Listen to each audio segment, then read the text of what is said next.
ჩვენგან უმეტესობა გაიზარდა ტელევიზორის ყურებაში და ძალიან კარგად გავიცანით ჩვენი საყვარელი შოუების პერსონაჟები. მაგრამ არის შემთხვევები, როდესაც შოუს რომელიმე ეპიზოდი დროთა განმავლობაში კარგად არ არიქმება, იმის გამო თუ როგორ შეიცვალა მსოფლიო, ან რა მოვლენები მოხდა მას შემდეგ, რაც ეს ეპიზოდი პირველად გავიდა ეთერში. ნომერი 10. სერიალი Good Place, NBC-ს teleshow, პირველად გავიდა ეთერში 2019 წლის სექტემბერში და მალევე გახდა პოპულარული მაყურებლებს შორის.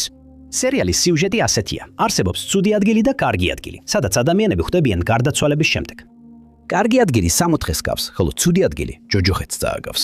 და როდესაც ადამიანი გარდაიცლება, მას აძლევენ ქულას იმის მიხედვით, თუ როგორ იცხოვრა ცხოვრებაში. რაც უფრო მაღალია ქულა, მით უფრო დიდი შანსია, რომ კარგ ადგილას მოხვდეს და პირიქით. ისინი, ვინც კარგ ადგილას ხვდებიან, უკვდავები ხდებიან და მათი ყველა სურვილი უსრულდებათ სამუდამოდ, ხოლო ისინი, ვინც ცუდ ადგილას ხვდებიან, სრულიად განსხვავებულ ბედს ეზიარებიან. კარგ ადგილას თითოეულ ადამიანს აცნობენ ჯანეტს, ხელოვნური ინტელექტის ასისტენტს, რომელიც მათ უკვდავებაში გზავნის. სერიალი 4 სეზონის განმავლობაში გადიოდა ეთერში. ამ დროის განმავლობაში მაყურებელი სხვადასხვა პერსონაჟს გაეცნო. პირველ სეზონში პერსონაჟი, რომელსაც კრისტენ ბელი ასრულებს, ფიქრობს, რომ კარგ ადგილას შეცდომით მოხვდა, ჯეისონთან ერთად, რომელსაც მენი ჯასინტო ასრულებს. მათი ყოფნა მალე ქაოსს იწვევს სიკვდილის შემდეგ ცხოვრებაში და ფილოსოფოსები ასწავლიან მათ, როგორ დაიმსახურონ ადგილი კარგ ადგილას. შემდეგ გაირკვევა, რომ ისინი თავიდანვე ცუდ ადგილას იყვნენ და მათი სასჯელი იყო ერთმანეთის ემოციური და ფსიქოლოგიური პრობლემების ატანა სამუდამოდ. შემდეგი 3 სეზონის განმავლობაში ადამიანებს ახსოვთ წაშლილი აქვთ და ისინი იგებენ, რომ სიკვდილის შემდეგ ცხოვრებაში შეუძლიათ თავიანთი სიკეთე გააუმჯობესონ. ერთ-ერთ სეზონში ადამიანებს მიწაზე აბრუნებენ წაშლილი მეხსიერებით და ისინი ცდილობენ სხვებს ასწავლონ, რომ რაც შეიძლება მორალურები იყვნენ, რათა სიკვდილის შემდეგ კარგ ადგილას მოხვდნენ. შემდეგ გაირკვა, რომ კარგ ადგილას ასობით წელია არავინ მოხვედრილა და ვირტუალური ექსპერიმენტი ჩატარდა. გამოიყენეს სიმულირებული კარგი ადგილი იმის დასამტკიცებლად, რომ ადამიანები საკმარისად მორალურები შეიძლება იყვნენ, რათა კარგ ადგილას მოხვდნენ, მაგრამ ცუდი ადგილი ცდილობს ჩაერიოს.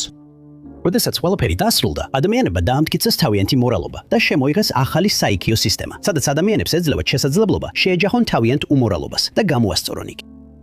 სერიალმა მთელი თავისი მიმდინარეობის განმავლობაში მეოთხე და ბოლო სეზონამდე, რომელიც 2020 წელს დასრულდა, სტაბილური მაყურებლის რაოდენობა აჩვენა, თუმცა მაყურებელთა რაოდენობის გარკვეული კლება მაინც დაფიქსირდა. პრეს სერიალს ხშირად იხსენებენ ერთი კონკრეტული ფრაზის გამო, რომელიც მენი ჯასინტოს პერსონაჟმა ჯეისონ მენდოზამ თქვა. ერთ-ერთ ეპიზოდში მან ჩვეულებრივად აღნიშნა, რომ მას შემდეგ რაც გამოწვევაზე ღამურას აკოცა, მის სახელს ვირუსი დაარქვეს. და იმ დროს ეს საკმაოდ სახალისო იყო. მაგრამ თუ გადავახვევთ 2019 წლის დეკემბრამდე, ეს ხუმრობა აშკარად უფრო წინასწარმეტყველური გახდა. ზოგი ადამიანი იმდენად შორს წავიდა, რომ ამტკიცებს, თითქოს ჯეისონმა COVID-19-ის აფეთქება იწინასწარმეტყველა. რა თქმა უნდა, ესე არ არის, მაგრამ ეს სულიად სხვა მნიშვნელობას სცემს იმ მომენტს, რომელიც შოუში მსუბუქი ხასიათის უნდა ყოფილიყო. Number 3.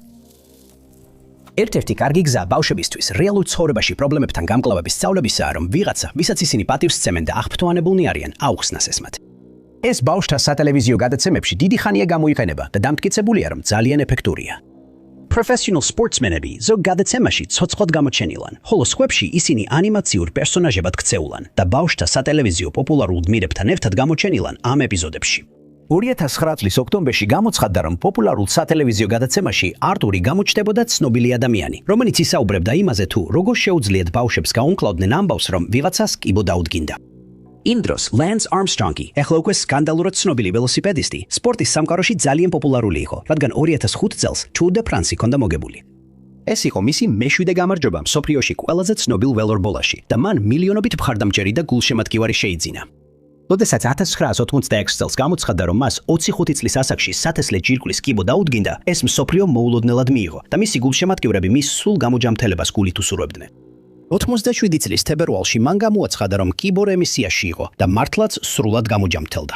ამიტომ არმსტრონგი იდეალური არჩევანი ჩანდა არტურზე გამოჩენისთვის და შოუს სცენარისტებმა დაიწყეს შესაბამისი ეპიზოდის დაწერა, რომელსაც საბოლოოდ დაარქვეს დიდი McReady.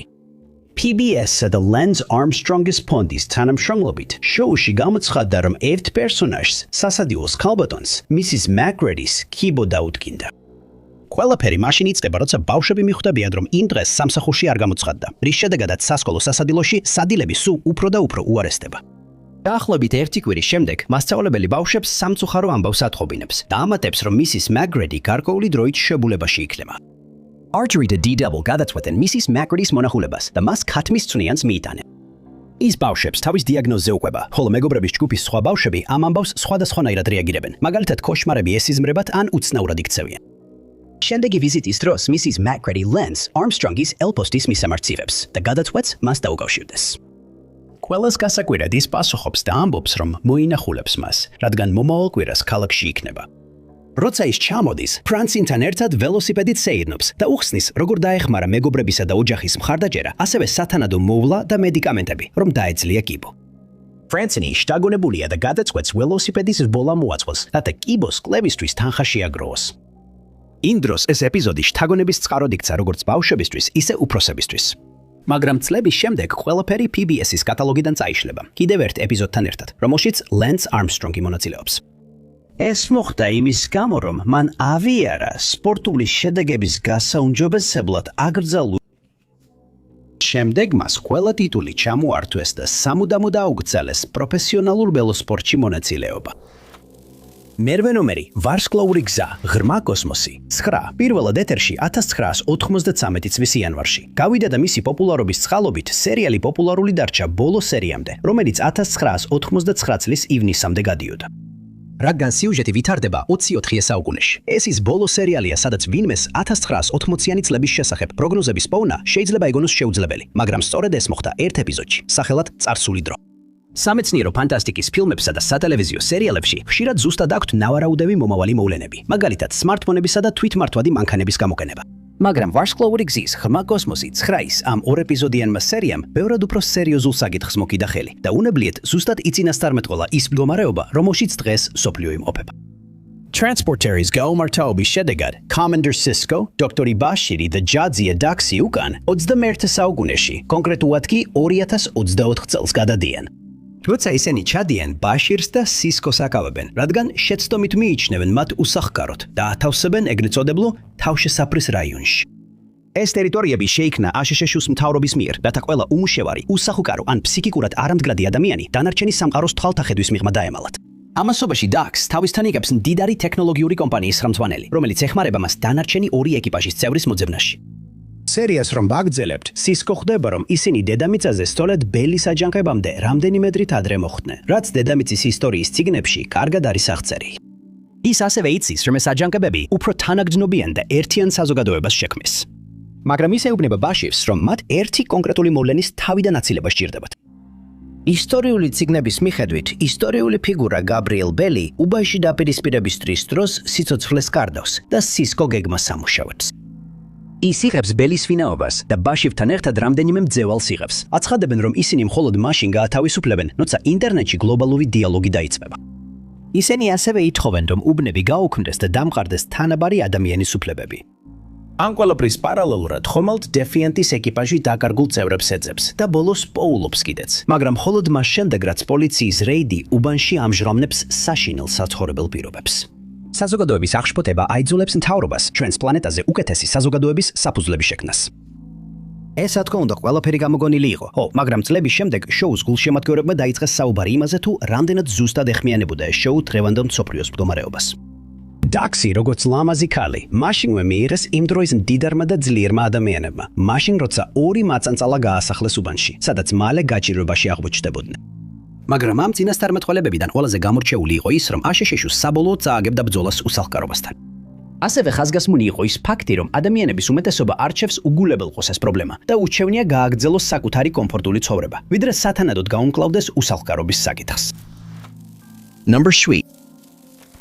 ტელევიზიის ინდუსტრიაში მუშაობა ძალიან მომთხოვნი საქმეა და მსახიობებს ხშირად უკანებენ უჩვეულოდ და ხშირად არაგონივრულ სტანდარტებს, განსაკუთრებით რაც შეეხება მათ წონასა და ზოგად ფიზიკურ გარეგნობას. ეს არარეალური მოლოდინები ბევრ მსახიობს სერიოზულ პრობლემებს უქმნის ცხოვრებაში, მათ შორის ისეთებსაც, რომლებმაც ტელევიზიაში პირველად ბავშვობაში გამოჩნდნენ. ზოგი მათგანი დისკრიმინაციის მსხვერპლი გახდა სქესის გამო. სხვებს ეუბნებოდნენ, რომ წონა დაეკლოთ და კიდევ სხვებმა თავიანთი ოცნების როლიც კი დაკარგეს ამ იდეალისტური გარეგნობის მოთხოვნების გამო. ერთ-ერთი მსახიობი, რომელმაც ინდუსტრიაში თავის სირთულეებზე ისაუბრა, არის ტრეისი გოლდი, რომელიც ყველაზე მეტად ცნობილია როგორც Carol Silveris როლის შემსრულებელი პოპულარულ სერიალში მზარდით კივილები. მან განაცხადა, რომ ინდუსტრიაში უთანასწორობა ჯერ კიდევ ბავშვობაში შეამჩნია. მისგან ყოველთვის მოითხოვდნენ ტექსტის ზუსტად ცოდნას და მყისიერად გახსენებას, მაშინ როცა დასრულ მსახიობებს შეცდომების დაშვების და მათზე სიცილის უფლებაც კი ჰქონდათ.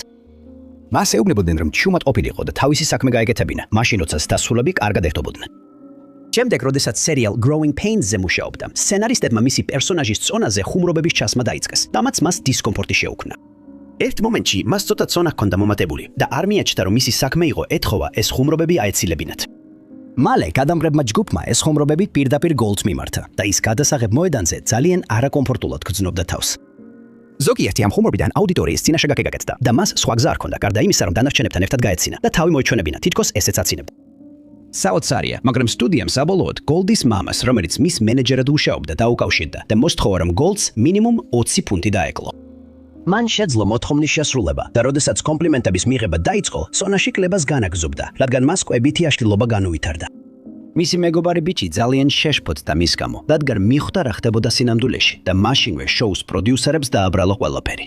ერთხელ მან მისი გასახდელის აბაზანის კარი ლუსმით მიაჭედა, რათა მას იმ ფრის განმავლობაში მიღებული საკვები გადაემუშავებინა და არ გაეღებინა. შოუს ბოლო ეპიზოდში ოჯახმა სახლი გაყიდა და ვაშინგტონში გადასვლას აპირებს. აღსანიშნავად და სახლთან გამოსამშვიდობებლად ისინი გადაწყვეტენ პიცები შეუკვეთონ და მთელი ოჯახი ცარიელ მისაღებ ოთახში ზის და ჭამს. სხვებისთვის შეუმჩნევად, Golden Holland თამაშობდა, თითქოს პიცას ჭამდა და მოგვიანებით ავიარა, რომ უკვე დაიწყებული ქონდა როგორ უნდა დაეჭირა ნაჯერი სწორად. Joanna Cairns-მა, რომელმაც Maggie Sivery's როლი შეასრულა, საბოლოოდ სტუდიას დაუკავშირდა და მოითხოვა, რომ გოლდის კვების აშლილობის საკითხში დახმარება გაეციათ.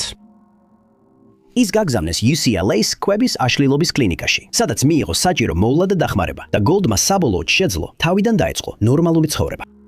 მაგრამ მან განაცხადა, რომ ეს არის რაღაც, რაზეც ის ყოველდღიურად მუშაობს. მაგალითად, როდესაც სტრესულ პერიოდს გადის, თავის თავს უნდა შეახსენოს, რომ არ გამოტოვოს კვება. გარდა ამისა, ის ზრუნავს, რომ ჯანსაღად იკვებოს, მაგრამ საკვებზე ზედმეტ ყურადღებას აღარ ამახვილებს, როგორც მაშინ, როცა ცხოვრებაში რთულ პერიოდში იყო. ის კვლავ საუბრობს თავის კვების დარღვევაზე და იმ გავლენაზე, რაც მის ცხოვრებაზე იქონია და იმედოვნებს, რომ ეს დაეხმარება ვინმეს, ვინც იმავე ბრძოლას ემართვის. Number X. სერიალი სახელად Person of Interest პირველად 2017 წლის სექტემბერში გავიდა ეთერში და მაყურებლებმა კარგად მიიღეს. მაგრამ სერიალი ხელახლა მიიქცევდა ყურადღებას ეთერში გასვლიდან დიდი ხნის შემდეგ, მადლობა ედვარდ სნოუდენის მიერ გაკეთებულ გახმაურებულ განცხადებებს. Person of Interest სიუჟეტ მიყვება განმარტოებულ მილიარდერს, სახელად Harold Finch. ის მასობრივი თვალთვალის ხელოვნური ინტელექტის შემქმნელია, რომელსაც მან დაარქვა მანქანა და რომელიც თვალთვალს ასე შეშვის თავრობისთვის აწარმოებს.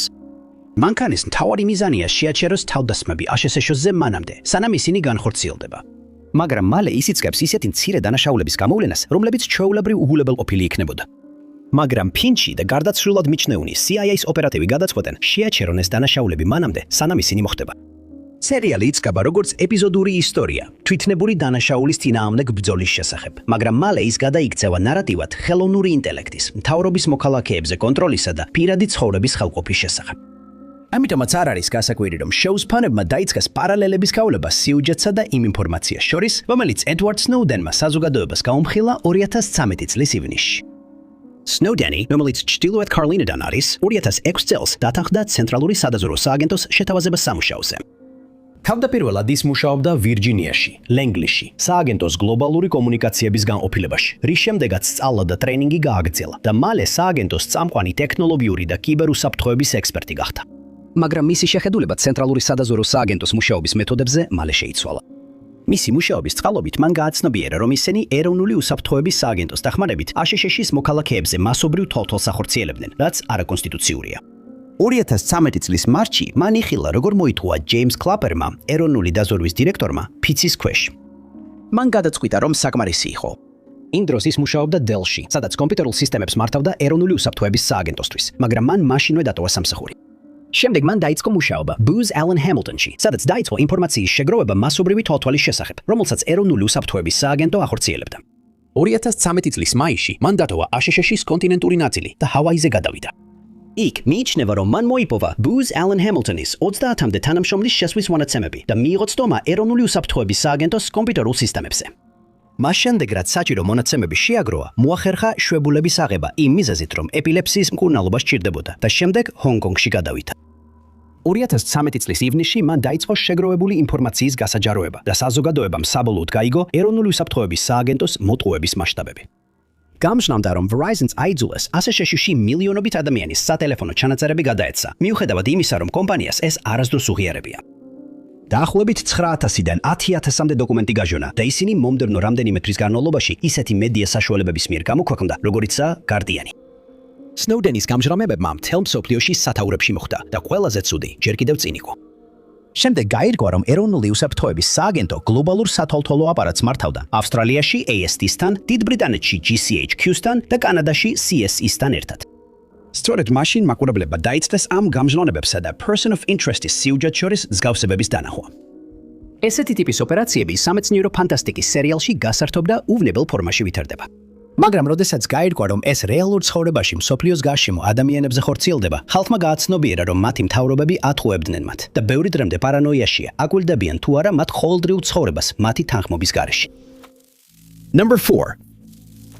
1982 წელს მსოფლიოს მთავრობები ბრაზილიაში შეიკრიბნენ, რათა განეხილათ გლობალური დათბობის მზარდი საფრთხე, რომელიც იმ დროს ბევრისთვის უბრალოდ მითად ითვლებოდა. წინა ათწლეულებში უკვე იყო საუბარი კლიმატის ცვლილებაზე და იმ გავლენებზე, რაც მას ჩვენს პლანეტაზე ექნებოდა. მაგრამ რადგან ადამიანების უმეტესობა ამ თემაზე ინფორმირებული არ იყო, ამას სერიოზულად არავიკვად არ აღიქვამდა. მხოლოდ 80-იანი წლების დასაწყისში გახდა კლიმატის ცვლილების შედეგები აშკარა და მათი იგნორირება აღარ შეიძლებოდა. მსოფლიო ლიდერებმა გადაწყვიტეს, რომ გაეროს კლიმატის ცვლილების ჩარჩო კონვენცია უნდა მიეღოთ მსოფლიოს ქვეყნებს იმ იმედით, რომ შესაძლებელი იქნებოდა გაუმჯობესება. 87 წელს გაეროს კლიმატის ცვლილების მესამე კონფერენციაზე, რომელიც იაპონიაში გაიმართა, გადაწყდა, რომ საჭირო იყო კიოტოს პროტოკოლის მიღება და პირველად დადგინდა სამართლებრივად სავალდებულო სათბური გაზების ემისიების მიზნები განვითარებული ქვეყნებისათვის. მას შემდეგ ბელმა ჩანგანმა სცადა თავისი წვლილი შეეტანა კლიმატის ცვლილების შეჩერებაში, რამდენადაც ეს შესაძლებელია, რადგან აღარ არსებობს ეჭვი, რომ ეს ნამდვილად რეალობაა. მაგრამ რისკი კვლავ ძალიან რეალურია და მხოლოდ დრო გვიჩვენებს, იყო თუ არა ეს ძალისმევა დაგვიანებული. როგორც კი საზოგადოებამ დაიწყო ინფორმაციის მიღება კლიმატის ცვლილების შესახებ და იმის შესახებ, რა შეიძლება ნიშნავდეს ეს ჩვენთვის მომავალში, ტელესერიალ Twilight Zone-ის გულშემატკივრებმა სწრაფად მიუთითეს, რომ ერთი კონკრეტული ეპიზოდი თითქოს და წინასწარმეტყველებდა ამ მოვლენებს.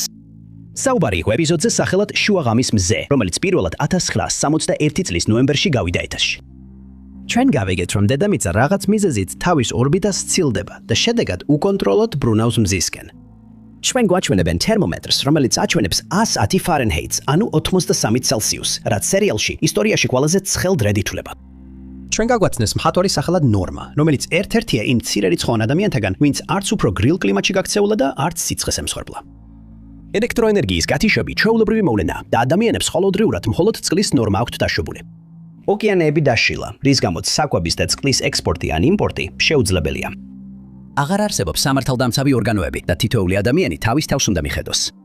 მეორე დღეს ტემპერატურა 120 გრადუსამდე იწევს და ნორმა და მისი მეპატრონე იწყებენ ძლიერი სიცხის ზემოქმედების შეგრძნებას. შეგრებას შემდეგ ერთი კაცი მის ბინაში იჭრება და ორ ქალს მძევლად ამყოფებს, სანამ მათ უკანასკნელ წყალს გამოიყენებს.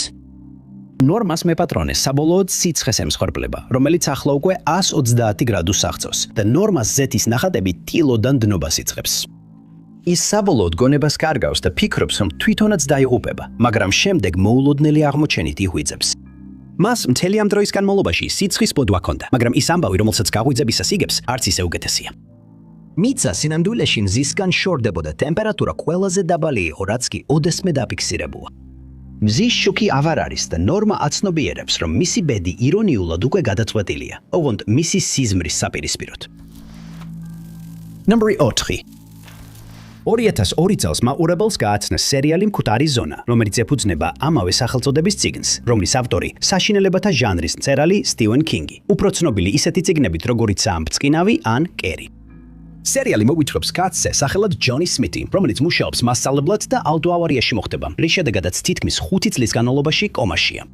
როდესაც ბოლოს იგვიძებს, აცნობიერებს, რომ განსაკუთრებული უნარი შეიძინა. როდესაც ვინმე სანგარკოლს საგანს ეხება, მას აქვს ხილვები წარსულიდან, აწმყოდან ან მომავალიდან და იწყებს ამ უნარის გამოყენებას, რათა დანაშაულები თავიდან აიციოს და სხვები მოარიდოს მოახლოებულ ბუნებრივ კატასტროფებს. ერთ მომენტში ის ექიმს ეხმარება დაკარგული დედის პოვნაში, ამოიცნობს და აჩერებს სერიულ მკვლელს და ახალგაზრდა გოგონას სახლის ხანძრისგან გადაარჩენს. მაგრამ ერთ დღეს ის ხელს ართმევს კაცს სახელად გრეგ სტილსონი, რომელიც პოლიტიკოსობაზე ოცნებობს. შეხება იწვევს ხილვას, სადაც სტილსონი, რომელიც მომავალში ASEAN-ის პრეზიდენტი ხდება, ბირთვულ კატასტროფას იწვევს და ჯონი გადაწყვეტს, რომ მისი შეჩერება მხოლოდ მას შეუძლია. ის ხდება განმარტოვებული და ამუშავებს გეგმას, რომ სტილსონი მოკლას. ის ცდილობს ამის გაკეთებას სტილსონის ერთ-ერთ საარჩევნო შეხვედრაზე, მაგრამ გასროლას აცდენს. სტილსონი ხელში იღებს ბავშვს და აპირებს მას ადამიანურ ფარად გამოიყენოს, რაც მის პოლიტიკურ კარიერას ასრულებს, როდესაც მისი მშიშარა ქმედება კამერაზე ფიქსირდება. მაგრამ ჯონი სიცოცხლეს კარგავს მას შემდეგ, რაც სტილსონის ერთ-ერთი დაცვის თანამშრომელი ესვრის, თუმცა ის გარდაიცვლება იმ ნუგეშით, რომ შეძლო მთელი პლანეტის გადარჩენა. ადვილად გასაგებია, რატომ იყო ეს შოუ ესეთი პოპულარული, თუ გავითვალისწინებთ ბოლო რამდენიმე წლის განმავლობაში მომხდარ მოვლენებს. ასევე ადვილად გასაგებია, რატომ გაამახვილეს ზოგიერთმა ადამიანმა ყურადღება მკვდარი ზონის კონკრეტულ ეპიზოდზე, სახელად შავი ჭირი. ამ ეპიზოდში ჯონი ჩანს, როგორ ესწრება სამეცნიერო გამოფენას, როცა მას ხედვა ეწვევა, სადაც ბავშვები ავადდებიან და ეცემიან. მას გამოსდის შენობის каранტინში მოქცევა და მალე მისი ხილვა ახდება, როცა რამდენიმე ბავშვი იწყებს იმ სიმპტომების გამოვლენას, რაც მან წინასწარ დაინახა. შემდეგ ირკვევა, რომ სიმპტომებს იწვევს სასიკვდილო რესპირატორული ვირუსი, რომელიც მთელ ქვეყანაში ვრცელდება. და გასაოცარია, რომ აღმოჩნდება, ეს არის კორონავირუსის ტიპი, რომელიც ამერიკაში ჩინეთიდან ჩამოფრენიულმა ბორტგამცილებელმა შემოიტანა. შეკავების ცდილობები იგვიანებს CDC-ის უნდობლობის გამო ჯონის შესაძლებლობების მიმართ. მაგრამ როდესაც ის ეხება ინფიცირებულ პაციენტს, მას აქვს ხილვა განკურნების შესახებ, რაც არის ქლოროქინი, ანტიმალარიული და ანთების საწინააღმდეგო მედიკამენტი. მკურნალობა წარმატებულია და ვირუსი საბოლოოდ იზღუდება, რაც ბედნიერ დასასრულს იწვევს. პარალელები ამ გამოგონილ ვირუსსა და COVID-19 პანდემიას შორის შემაშფოთებელია და ბევრ ადამიანს, ვინც უყურებს ამ ეპიზოდს, სწრაფად აღიქვამს მსგავსებებს შოუსა და 2019-2021 წლებში განვითარებულ მოვლენებს შორის. Number 3. ჩვენგან უმეტესობას კარგად იცნობს პოპულარული სატელევიზიო შოუ Smallville, რადგან მასში მონაწილეობს ალბათ ყველაზე ცნობილი კომიქსის სუპერგმირი Superman. ეს არის გმირის წარმოშობის ისტორია, რომელიც თავს ადამიანად ასახავს სახელად Clark Kent-ი. Clark Kent-ის როლი Tom Welling-მა შეასრულა, ხოლო Erica Durance-მა მისი სიყვარულის ობიექტი Lois Lane-ი განასახიერა. Chloe Sullivan-ის როლი Allison Mack-მა შეასრულა. ის Clark Kent-ის ნდობით აბჯრილი პირი და საუკეთესო მეგობარი ხდება. მოგვიანებით კი Justice League-ის შტაბ-ბინის Watchtower-ის ოპერაციების მენეჯერი ხდება. სერიალი სწრაფად გახდა პოპულარული როგორც უფროსებში, ისე ბავშვებში და მთლიანობაში 10 სეზონის განმავლობაში გადიოდა ეთერში. Chloe Sullivan-ის პერსონაჟი სპეციალურად ამ სერიალისთვის შეიქმნა და ბევრისთვის ის მთელი შოუს საყვარელ პერსონაჟად ითვლებოდა. სერიალი საბოლოოდ დასრულდა 2011 წელს, ხოლო წლების შემდეგ 2018-ში ფანებმა აღნიშნეს მსგავსებები ელის Allison Mack-ის ცხოვრებასა და სერიალის ერთ კონკრეტულ ეპიზოდს შორის, რომელსაც Crossfire-ი ეწოდებოდა. ის მაყურებელს აცნობს პერსონაჟს სახელად Mia, რომელიც ეპიზოდის დასაწყისში მიწისქვეშა კრეივის ბრძოლაში მონაწილეობს. ის ეჯიბრება მამაკაც მოწინააღმდეგეს და ახერხებს მის დამარცხებას, მაგრამ შემდეგ ვიგებთ, რომ ის იმყოფება მამაკაცის კონტროლის ქვეშ, რომელიც აფრთხილებს, რომ გაქცევა არ სცადოს. მოწინააღმდეგე ბრძოლას ესწრება Oliver Queen, რომელიც ფარულად მწვანე ის არია. ის მიხვება Mias და პოულობს მას ქუჩის კუთხეში მდგომს, სადაც ირკვევა, რომ ის ქუჩაში მუშაობს და Oliver-ის თავაზობს დახმარებას. Mia ეჭვობს მის განზრახვებში, მაგრამ Oliver ირკვირდება, რომ დაუნტკიცებს მას, რომ შეიძლება ენდოს. ერთ მომენტში, როცა Mia Oliver-თან რჩება, Lois-ი მოდის და იმედგაცრუებული რჩება. ფიქრობს, რომ Oliver-მა Mias ფული გადაუხადა და ტოვებს სახლს. Mia Oliver-ს უხსნის, რომ უბრალოდ სურს საკმარისი ფული იშოვოს, რათა ვალი დაფაროს და ისევ თავისუფლად იცხოვროს. მას დიდი ხნის განმავლობაში ადამიანები მანიპულირებდნენ და თანხმდება დარჩენას, როცა Oliver-ი კიდევ ერთხელ სთავაზობს დახმარებას. Mia თავის უფროსთან მიაქვს Oliver-ის Aston Martin-ი, როგორც ვალის გადახდა, მაგრამ უფროსი მას თავს ესმის და არწმუნებს, რომ ის არასდროს იქნება თავისუფალი. ის აიძულებს Mias გაამხილოს Oliver-ის ადგილსამყოფელი, რათა თვითონ და მისი ხალხი წავიდნენ და გაძარცონ იგი. ის ახერხებს Lois-ისა და Oliver-ის გატაცებას, მას შემდეგ რაც Mia მუღალადა, მაგრამ მოგვიანებით Mia უშედეგოდ უპირისპირდება თავის უფროსს. Clark-ი დროულად ჩნდება და გადაარჩენს ყველას, ხოლო Mia ამ ეპიზოდში ბოლოს მაშინ ჩნდება, როცა Oliver-ი მის ქუჩაზე მიდის და მანქანაში დაჯდომას სთავაზობს. იმ ფაქტმა, რომ Mias ქუჩის მუშაკად წარმოგვიდგენდნენ, ბევრ ადამიანს ამ ეპიზოდსა და Allison Mack-ის ცხოვრებას შორის პარალელები გაავლებინა რამდენიმე წლის შემდეგ. მისი გულშემატკივრების შოკისთვის გაირკვა, რომ ის Nixivem-ის სექტის ლეიტენანტი იყო, რომელიც ნიუ-იორკში დაფუძნებულ თვითდახმარების ჯგუფად ასახებდა თავს. სექტა Kit Raniere-მა შექმნა და Mack-ი ჯგუფში რამდენიმე როლს ასრულებდა, რომელთაგან ზოგიერთი აქ აღარ შეიძლება ავნიშნოთ. მან ავიარა, რომ სექტის მიმდევრებს იძულებით ამუშავებდა და გამოძალვაშიც მონაწილეობდა. ასევე იყენებდა ცნობილ მსახიობად თავის სტატუსს, რათა ქალები ჯგუფში მიიყვანა. და აღიარა, რომ თავის ცნობადობას იყენებდა ადამიანების მანიპულირებისთვის, რათა ისინი მის სურვილებს დამორჩილებოდნენ. როცა რომელიმე წევრი ჯგუფს თოვებდა, სექტის მიერ გადაღებული ფოტოები მათზე ზეწოლისა და დარჩენაზე იძულებისთვის გამოიყენებოდა. და Mack-მა დაამატა, რომ ის მიმდევრების მიმართ უკიდურესად აგრესიული იყო და ზოგჯერ ძალადობრივადაც იქცეოდა. მან გააცნობიერა, რომ ბევრი ზიანი მიაყენა ადამიანების ცხოვრებას და მას შემდეგ ღიად საუბრობს თავის დანაშაულებზე, რათა სხვები გააფრთხილოს ასეთი სექტების საფრთხეებზე. Number 4. Ezra Milleri ყველაზე მეტად ცნობილია DC-ის გაფართოებულ სამყაროში Flash-ის როლით. მიუხედავად იმისა, რომ მას დიდი გულშემატკივართა ბაზა ჰყავს, სკანდალები მისთვის უცხო არ არის. 2003 წელს მან კამეო როლი შეასრულა სერიალ Peacemaker-ის პირველი სეზონის ფინალში და სწორედ ეს ეპიზოდი შეადარეს მილერის ცხოვრებაში არსებულ პრობლემებს. სერიალი მოგვითხრობს Chris Smith-ის ცხოვრებაზე, რომელიც Peacemaker-ია. სერიალის დასაწყისში ის იძულებულია იმუშაოს Argus-თან, რომელიც გამოგონილი სამთავრობო ორგანიზაციაა და მუშაობს პროექტ პეპელაზე, რომლის მიზანიცაა მოახლოებული უცხოპლანეტელებების შემოსევის შეჩერება. უცხოპლანეტელები, რომლებსაც Peplabs უწოდებენ, პარაზიტული არსებები, არიან მომაკვდავი პლანეტიდან, რომლებიც დედამიწაზე ჩამოსვლის შემდეგ ადამიანების თავის ქალის ქალაში ძრებიან და მათ გონებას იფორობენ. ისინი მიზანში იღებენ მაღალი რანგის პოლიტიკოსებსა და სამართალდამცავებს, აძლევენ მათ ზეადამიანურ ძალას. შემდეგ ირკვევა, რომ Clemson Murney, ჯგუფის ლიდერი, არის განგომილი პეპლა, რომელმაც აჯანყება მოაწყო სხვა პარაზიტების წინააღმდეგ და აპირებს შეაჩეროს მათი გეგმა დედამიწის დაპყრობის შესახებ. სეზონის ფინალში მილერის პერსონაჟი ფლეში პეპლების წინააღმდეგ საბოლოო ბრძოლაზე ძალიან გვიანჩნდება და მას მკაცრად აკრიტიკებენ. Peacemaker-ი მას აუტანელსა და არასანდოს აღწერს და ბევრი ადამიანი მოგვიანებით ამ თვისებებს რეალურ ცხოვრებაში მილერსაც შეადარებს. მილერმა Flash-ის როლის შესრულებისას დიდი გულშემატკივართა ბაზა შეიძინა, მაგრამ 2011 წელს მისი ცხოვრება ცუდი მიმართულებით წავიდა. პირველად ის დააგავეს არალეგალური ნივთიერების ფლობისთვის, თუმცა მის წინააღმდეგ წაყენებული ბრალდებები მოხსნეს და მის ნაცვლად საზოგადოებრივი წესრიგის დარღვევისთვის დააჯარიმეს. შემდეგ 2020 წელს ის აიძულეს დაეტოვებინა ბარი ისლანდიაში, მას შემდეგ რაც ჩხუბში გაეხვა და ქალს დაესხა თავს. ინციდენტის ვიდეო ინტერნეტში გავრცელდა და მოგვიანებით გაირკვა, რომ მილერმა მოთმინება მაშინ დაკარგა, როცა ქალის მეგობარმა იხუმრა, თითქოს მას ჩხუბი არ უნდოდა. 2022 წელს მან მუქარები გააჟღერა ჩრდილოეთ კაროლინის ერთ-ერთი სექტის მისამართით ვიდეოში, რომელიც იმ წლის იანვარში გამოაქვეყნა და ასევე მოუწოდა თავის მიმდევრებს ეს ვიდეო ყველგან გაევრცელებინათ. მარტში ის დააკავეს ჰავაის კარაოკე ბარში მომხდარი ინციდენტის გამო. ის გაღიზიანდა, როცა ხალხი კარაოკეს მღეროდა და მათ მიმართ შეურაცხყოფელი კომენტარების კეთება დაიწყო. მან ქალს მიკროფონი ხელიდან გამოსტაცა და სცადა დაესხა თავს კაცს, რომელიც ისრებით თამაშობდა. ის გამოც პოლიციის გამოძახება გახდა საჭირო. ის კვლავ დაადანაშაულეს საზოგადოებრივი წესრიგის დარღვევაში და $500 ჯარიმის გადახდა მოუწია. შემდეგ ჰავაის ქალაქ ჰილოდან ორმა ადამიანმა მასზე შემაკავებელი ორდერი გააფორმა, რადგან განაცხადეს, რომ ერთ ღამეს მილერი მათ საძინებელში შეიჭრა და უთხრა, რომ ორივეს დამარხავდა. შემდეგ მან მათგან ერთ-ერთი საფულე, სოციალური უსაფრთხოების ბარათი, პასპორტი, მართვის მოწმობა და საბანკო ბარათები მოიპარა. შემაკავებელი ორდერები საბოლოოდ წვილის თხოვნით გაუქმდა და სულ რაღაც 1 თვის შემდეგ ის დააგავეს და მეორე ხარისხის თავდასხმაში დაადანაშაულეს, მას შემდეგ რაც ჰავაიში კერძო ღონისძიებაზე ქალს სკამი ესროლა. ის ასევე დაადანაშაულეს ბინაში, უკანონოდ შეჭრაში, მუქარაში და სექტანტურ ქცევაში, ასევე მანიპულაციასა და ფსიქოლოგიურ ძალადობაში. 2022 წლის აგვისტოში მან განაცხადა, რომ დახმარებას ეძებდა თავისი პრობლემებისთვის და საბოლოოდ მას 1 წლის პიპირობითი სასჯელის მოხდის განკარგულება მისცეს. Purple Nomeri სერიალი კარგი ნიშნები მესამე სეზონით 2026 წელს დაბრუნდა და სავარაუდოდ კვლავაც ძალიან პოპულარული დარჩება იმ მაყურებლებს შორის, რომლებიც სულ მოუთქმელად ელოდნენ მესამე სეზონის გამოცხადებას. სერიალი დაფუძნებულია Terry Pratchett's და Neil Gaiman's მიერ დაწერილ ისტორიაზე და მოგვითხრობს Damon Crowley-ს და Angelos Azirapelis ცხოვრებაზე, რომლებსაც David Tennant და Michael Sheen ასრულებენ.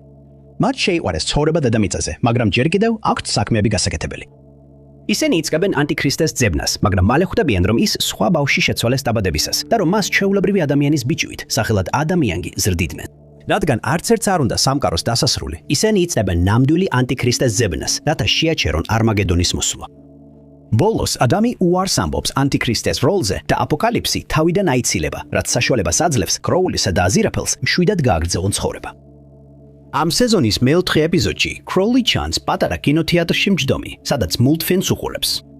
დანარჩენ მაყურებლებში არის კაცი, რომელიც აშკარად მთვრალია და სკამზე ჩამოკრილია და ბევრმა არ იცის, რომ ამ როლს ასრულებს Neil Gaiman, სერიალის ერთ-ერთი სცენარისტი. მან ასევე გაახმოვანა მულტფილმის ერთ-ერთი პერსონაჟი, რომელსაც კინოთეატრში აჩვენებენ, მაგრამ 2025 წელს გამოცხადდა, რომ მისი როლი სერიალში შემცირდება. ეს მოხდა მას შემდეგ, რაც Scarlett Pavlovichმა, რომელიც 2022 წელს Neil Gaiman'ისა და მისი დაშორებული ცოლის Amanda Palmer's ოჯახში ძიძად მუშაობდა, ბრალდებები წამოაყენა. ამ ბრალდებებმა სერიოზული გალვენა მოახდინა მის კარიერაზე და ბევრი გულშემატკივარი იმედგაცრუებული დარჩა. Pavlovich's თქმით, ის და Palmeri ერთმანეთს შეხვდნენ, როცა ის ოკლენდში, ახალ ზელანდიაში ცხოვრობდა. იმ დროს ის უსახკარო იყო და ფსიქიკური ჯანმრთელობის პრობლემები ჰქონდა.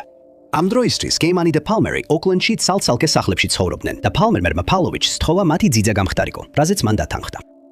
მოგვიანებით მან განაცხადა, რომ შეთავაზებას დათანხმდა, რადგან ფული სჭირდებოდა და საცხოვრებელი არ ჰქონდა.